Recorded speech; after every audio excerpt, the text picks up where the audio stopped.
जय श्री माता जी। हम सब परम पूज्य श्री माता जी के श्री चरणों पर नतमस्तक होकर प्रणाम करेंगे और बंधन लेंगे।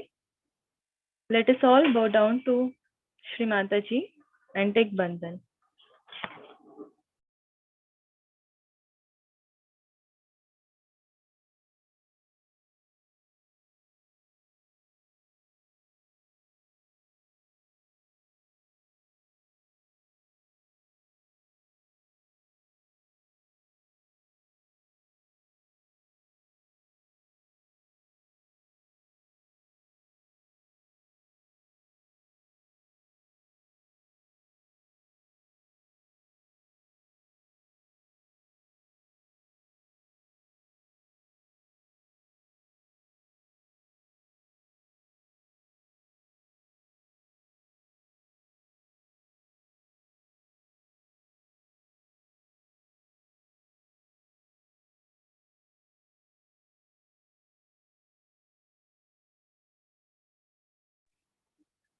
Three Maha Mantras and Shri Ganesh Mantra।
संतुलन करने हेतु अपने राइट हथेली को भूमि माता पर रखेंगे।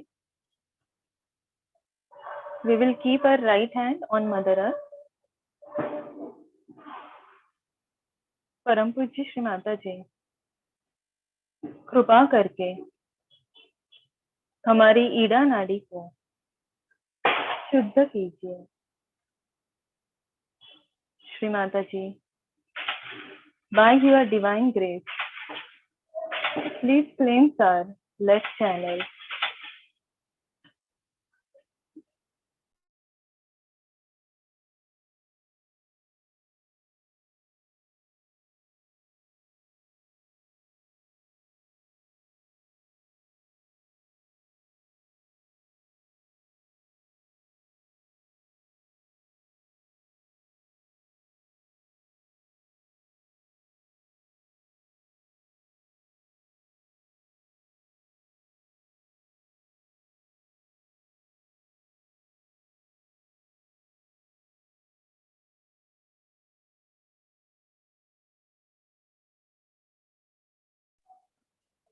अपने राइट हथेली को श्री माता जी की ओर रखेंगे, लेफ्ट हथेली को आकाश की ओर। Will keep our right hand in front of Shri Mata ji, left hand towards the sky. परम पूज्य श्री माता जी, कृपा करके हमारे पिंगला नाड़ी को शुद्ध कीजिए। श्री माता जी, by your divine grace, please cleanse our right channel.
We'll keep our both hands on Mother Earth.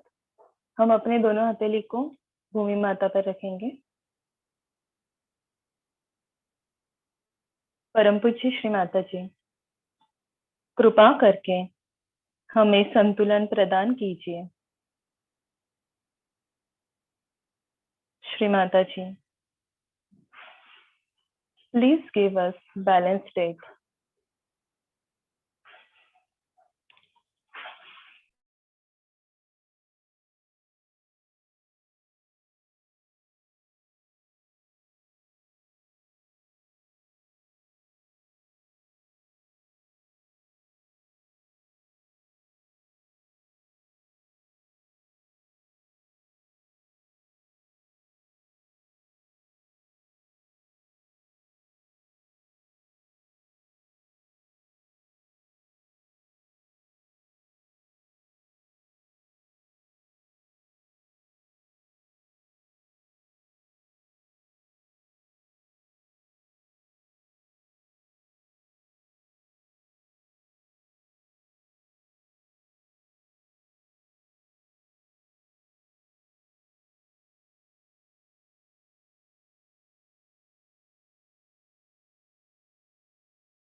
दोनों हथेली को श्री माता जी की ओर रखेंगे, चित्त को सहस्त्रार पर रखेंगे।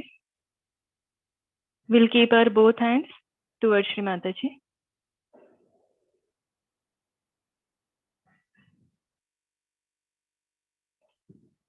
श्री माता जी, कृपा करके हमें निर्विचारिता प्रदान कीजिए। Shri Mata ji, please establish thoughtless awareness within us.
इसी ध्यान की अवस्था में हम श्री माता जी की अमृतवाणी सुनेंगे।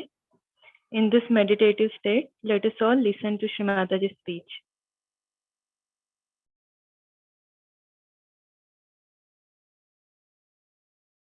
The state of our planet, our Mother Earth, is very precarious. On one side, we see signs of great destruction at the hands of human beings, and which are therefore our own creation. The potent idea of destruction is at work within human beings, but it creates destructions on the outside. This destructiveness is not necessarily deliberate, but blind and uncontrollable. It is this blindness and ignorance that have to be enlightened. According to the ancient Puranas of India, it is precisely these dark days of Kali Yuga or modern times that are the times for en masse self-realization or the age of enlightenment. But we still have many problems from our past or our history that have to be solved beforehand. These have a bearing on the international situation. So, first let us see which problem or problems have to be solved. In international relations, there have been a number of fundamental problems in recent years. In the post-war world, the most important political development has been the conflict between communism and the democratic idea. There was a fundamental cleavage between these forms of political thoughts and government, and this has resulted in a lot of constant tensions between East and West. This became one of the very crucial issues of our times for the future of humanity. In recent years, however, there was a major change initiated first in China by Mr. Deng, who began to open Chinese society to new ideas. But the most important change came with the arrival of Mr. Gorbachev on the world scene. When he assumed power, he obviously made a very thorough review of the situation in his country and came to the conclusion that the old political and economic structure, in accordance with the orthodox communist doctrines, needed to be changed, and that change had to be fundamental in nature. So he gave to the world two new words, perestroika and glasnost, which encompass some very radical changes. Is this the beginning of the new age in accordance with the play of the divine? First of all, perestroika really means restructuring. Mr. Gorbachev is engaged in a really great endeavor in totally restructuring the Soviet political and economic system. Accordingly, he has made breathtaking changes within a very limited period of time. He has also opened up Soviet society by using glasnost, which means openness. Now, the democratic world is getting far more news of the USSR, and the people of USSR are getting far better news about their own affairs and those of the rest of the world. Not only that, but many more people are now visiting the USSR without any difficulty. I should mention that recently about 40 Sahajogis from the West went to Russia. The invitation came out of the blue. We had a tremendous success and thousands of people came pouring in, and most of them got their self-realization.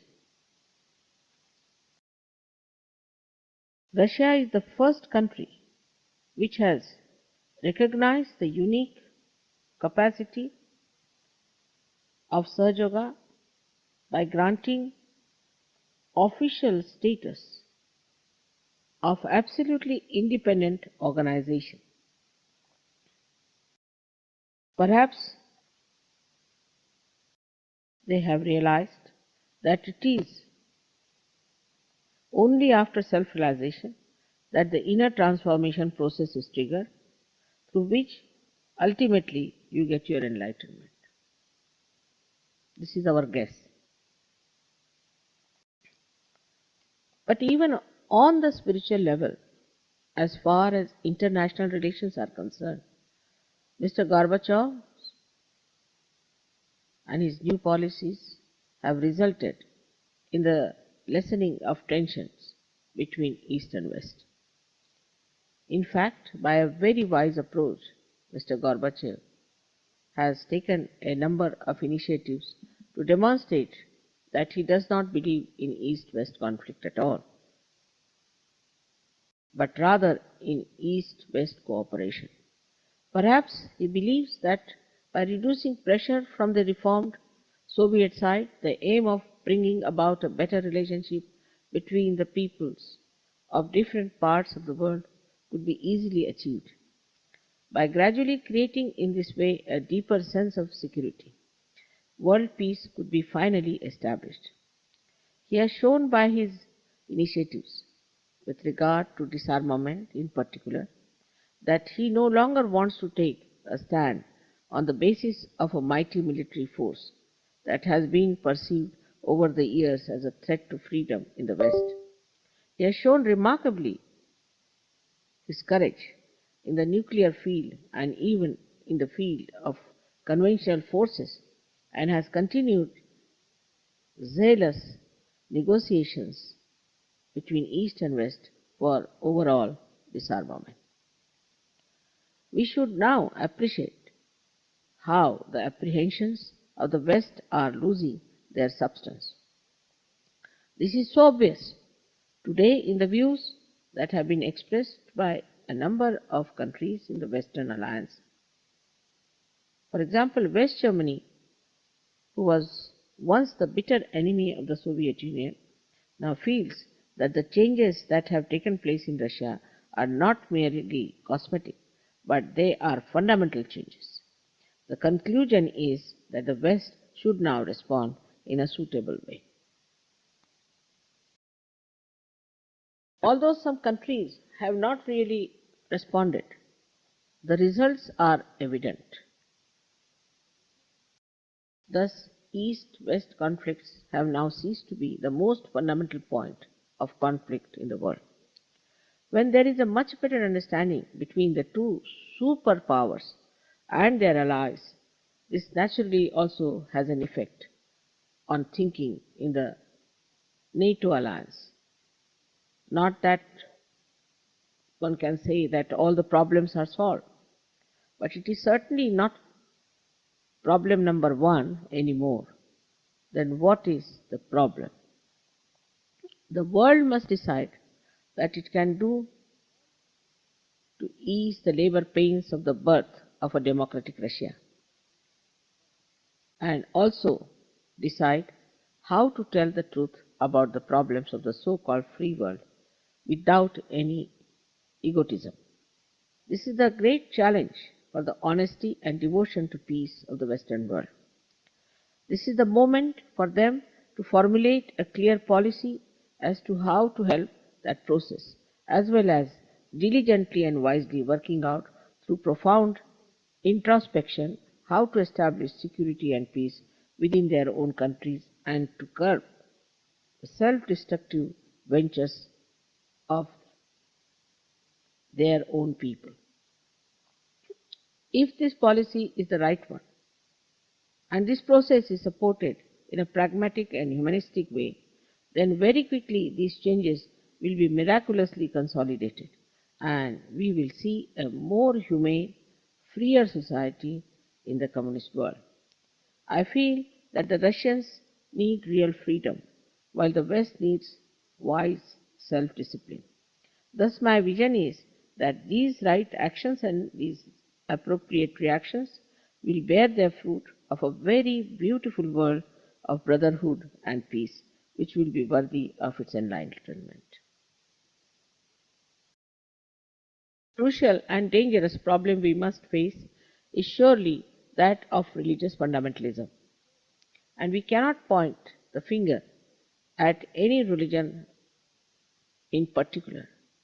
Wherever you see or look, you find that the concept of religion has strayed far from the original ideas of its founder. I have said many times before, and I say it again now, on the tree of spirituality, many beautiful flowers have appeared as seers, saints, prophets, and divine incarnations at different times. Those flowers were nourished by the same sap of divinity to manifest the fragrance of love to the whole world. But they were plucked from the tree of life by human beings. And now these dead flowers have become so many dead religions without any fragrance or vitality. Religion is meant to make human beings worthy, to transform them from their state of subjection to their original animal instincts. And after that, to wean them from their tribal instincts, which are based on insecurity, fear, and conflict, balancing them to prepare them for their final transformation into enlightened and complete human beings, conscious of divine laws through their connection to God Almighty.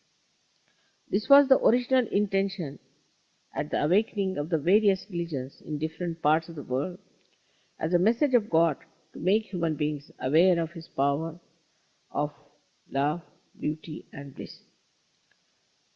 Unfortunately, in the course of time, religion has become the point of the most tremendous conflict.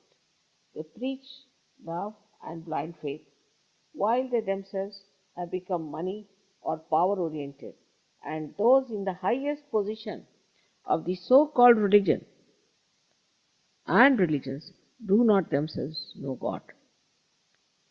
They have no knowledge of reality. In this way, these man made religions have twisted or rationalized the words of pure scriptures. For in their pure form, all religions are created from one universal principle: seek ye first the kingdom of heaven. That is, seek the eternal which is unlimited, and use the transitory only with a clear understanding of its limitations. But on the contrary, in practice, man made religions are organized for the contempt and hatred of others, on the assumption that we are the chosen ones. And yet, no matter what creed they may profess, these staunch believers are capable of committing any number of sins. This is because they do not have the consciousness of the guiding principle of the Spirit, which spontaneously acts in our attention only after self-realization, which leads eventually to our total enlightenment. Then the good or higher self controls the lower or baser self.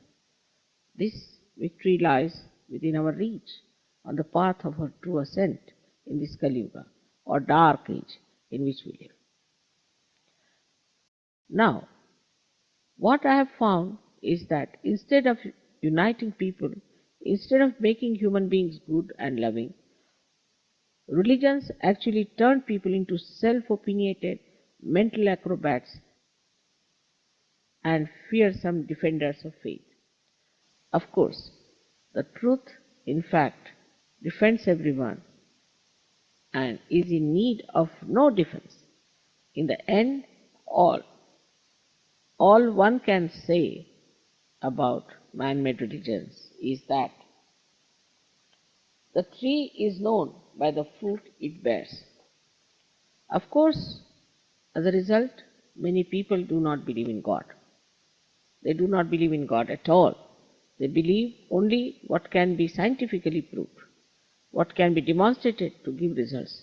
But if you want to be scientific, you must keep an open mind. You must be prepared to consider the evidence of demonstrable truths. Unless and until you have not felt the all-pervading power of God, how can you be at all sure that He does not exist? If you do not keep an open mind, then it is simply the ego that is covering the pure light of your intelligence. However, I can assure you that the time has come to prove the existence of God by experiencing His all-pervading power on your central nervous system, that is, on your fingertips. And so we realize that human beings have to be transformed and have to enter into a higher stage of awareness through inner transformation. This has to be the last breakthrough of our evolution, which is a living process. The question before me is how make human beings seek the truth and the truth alone by removing the evil effects of the conditioning of the past and of religions. This is a very delicate task because the human ego is so very easily hurt. As I have discovered, no amount of discussion or any mental process can achieve it. So what is the answer? It is obvious.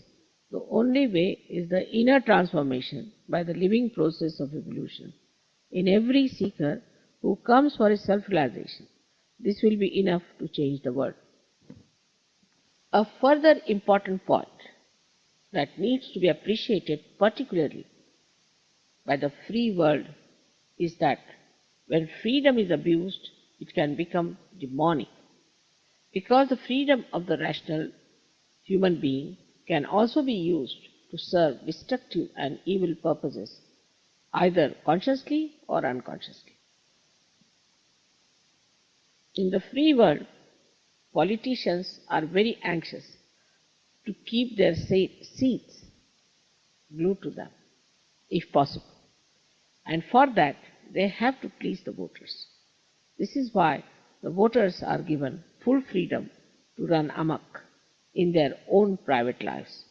They have freedom to drink in their beds or in the pub, from sunrise to sunset and from sunset to sunrise, all over again. They have freedom to keep any number of guns they like to kill each other. They have freedom to become like primitive people and to degenerate into a mere sex point rather than a human being, if so they choose.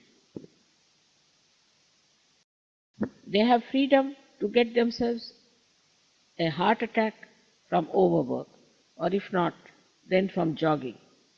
Freedom to insult their husbands or wives by sleeping with any Tom, Dick, or Harry. They have freedom to destroy their brain cells by listening to heavy, very heavy rock music from dawn to dusk and dusk to dawn.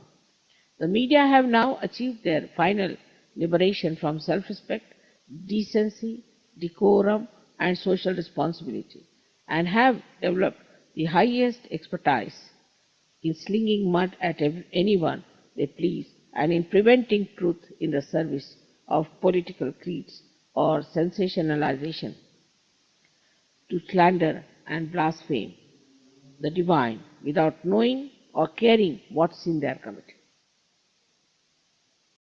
They have freedom to destroy creativity with negative criticism and perverted values, so that in order to win public acclaim in any branch of the arts, an artist is obliged to have recourse to something subhuman or obscene. They have freedom to burn their skin in the summer's sun and to sleep without clothes like animals in the winter. Freedom to preach the religion of sex or gay liberation. Freedom to get cancer or AIDS. They have freedom to take a black magic spell and spoil their own and others' innocence. Freedom to indulge in any habit they choose, except so far drugs, but maybe tomorrow drugs will be made free as they are already in Amsterdam. They are free to accumulate as much money as they like, regardless of the means. They are free to look stupid and weird, to be the last word in idiocy, to walk and talk in society in the most ghastly and crude manner without even blushing. Every woman has the freedom to attract the looks of every mind like a prostitute, and every man is obliged to look young forever and so never maturing and reaching the heights of wisdom. In this way, the so-called liberated or permissive society have reached the very limit of their decadence and their self-destruction. So this so-called freedom has its built-in polarity of enslavement and destruction which manifests side by side. And yet, so often people are blind to evil and no explanation is of any avail. If you try to tell them that they are damaging or destroying themselves, they will just say, so what? What's wrong? This slow suicide or the gradual decaying is done in the name of freedom. But a free society must not mean that human beings are allowed to do what they please, regardless of whether it is evil or good. One has to be aware of the importance of preserving goodness. So let not the free world believe that its battle is against communism. It has a battle on its own country, on its own hands, which it has to face. If it does not recognize that it is itself its own greatest problem, there will be terrible conflict of destruction or survival. And it is the abuse of freedom in the West that is, in my view, the fundamental problem facing the world today. I hope that the Russians will keep their wisdom and their discretion intact and aim for freedom to ascend and not freedom to destroy themselves, as the West is doing by creating a host of plagues such as football hooligans and the mafias, all in the name of freedom. If in a free society, young people and people of mature years can openly take to degrading ways, then there must be a fundamental disease in that society. Therefore, at a time when the communist countries are making a wide-ranging review of their situation, the Western world also needs to make the same kind of fundamental review of itself.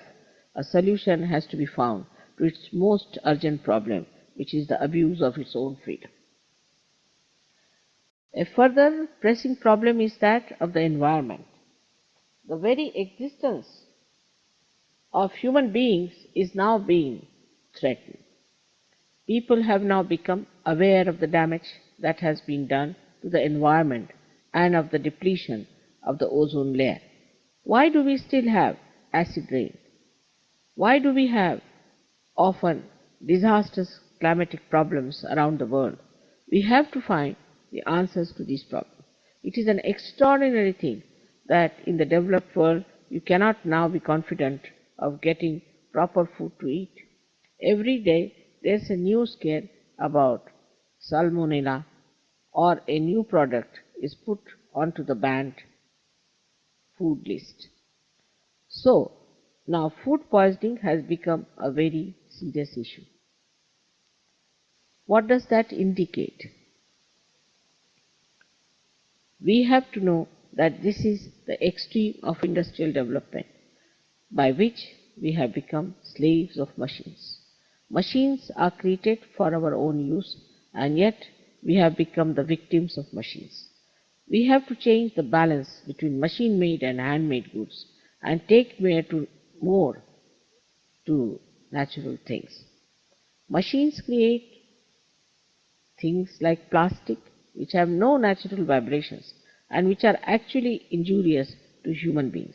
But how to achieve this is the problem. How to reduce the consumption of such useless things like plastic in our daily life. Another problem we have is that of relationships between people in society. The rapport between husband and wife or between one human being and another has become very artificial. They can no longer relate directly and simply to each other, but have to have something in between in order to have a relationship at all, like the television or a squabble just to make the link. There are some people, I am told, who prefer to talk to the refrigerator rather than their husband or their wife because it won't aggress them. So much so that in developed countries, people's pets have become more important than other human beings. They have their dogs in their beds, on their dining room tables, but they will push their babies out into another room. They will entertain their dogs or their cats at their own table for their birthday, while thousands of human beings cannot find enough to eat. This is a funny sort of society that we have developed, and we can see that first of all, we have lacked maturity to understand that we are not individual, but we are part and parcel of the whole. Our freedom has not given us the chance to mature, to also know that this world is created by God. He did not create nations. You find very Old men running after young girls, old women running after young boys. This is unnatural. There is a terrible increase in child abuse and the destruction of innocence going on. It is as if they cannot bear anyone to be innocent. People cannot even grow old naturally.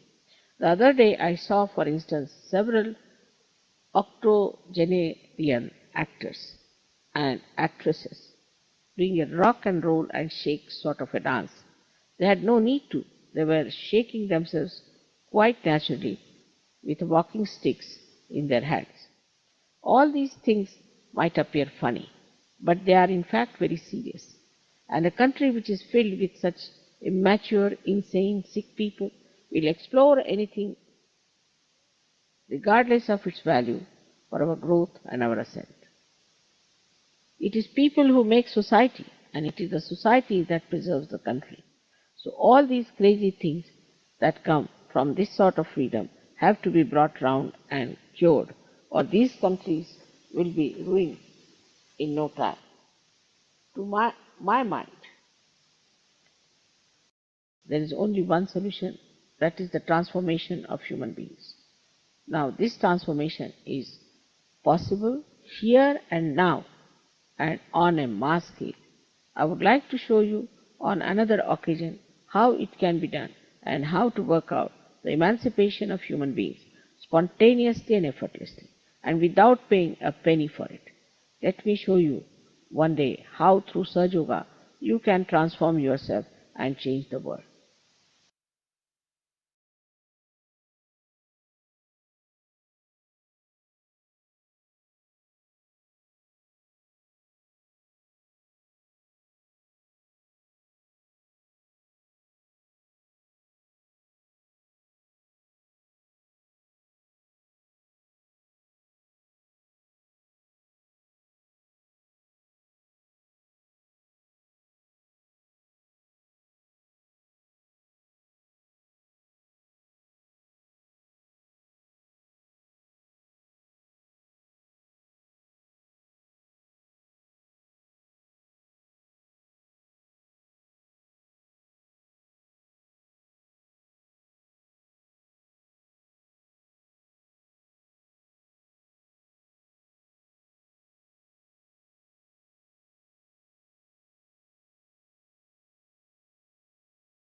जय श्री माता जी। श्री माता जी को हम धन्यवाद करेंगे। श्री माता जी, आज के सामूहिक ध्यान के लिए हम आपके ऋणी हैं। आपको कोटि कोटि प्रणाम। We will offer our thanks at lotus feet of Shri Mataji. Thank you, Shri Mataji, for today's collective meditation.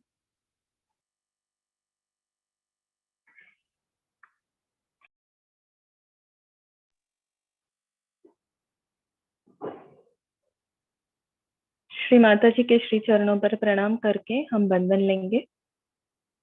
We will bow down to Shri Mataji and take बंधन। उसके पश्चात एक अनाउंसमेंट है।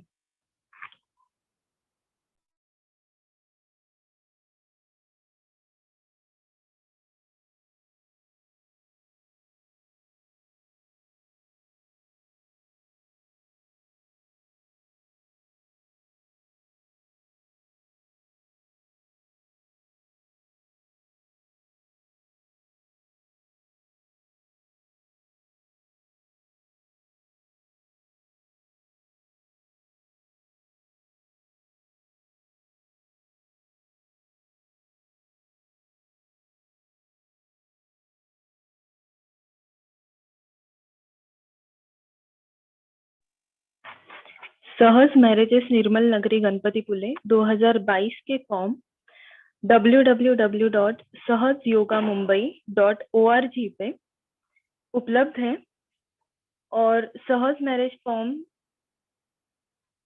कोऑर्डिनेटर के कॉन्फिडेंशियल फॉर्म के साथ जमा करने की अंतिम तारीख है 30 नवंबर 2022। सहज मैरिजेस निर्मल नगरी गणपति पुले 2022 forms are available on www.sahajyogamumbai.org. Last date for submission of Sahaj marriage forms along with coordinator's confidential form is 30th November 2022. जय श्री माता जी।